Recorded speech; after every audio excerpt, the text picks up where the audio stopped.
Here I have ALCATEL 1B, and today I'm going to show you how to enable Do Not Disturb mode on this device. So to do this, you just have to go to the upper bar, and here you have this button, Do Not Disturb.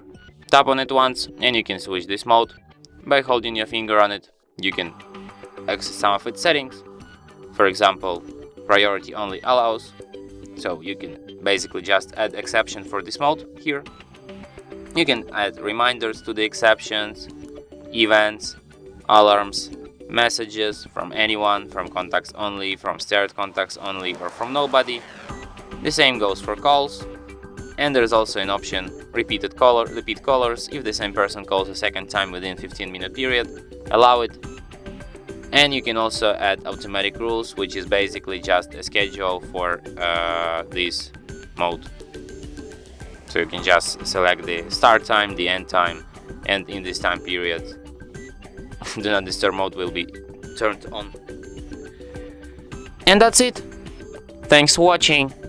If you find this tutorial useful, don't forget to hit that like button and subscribe to our channel.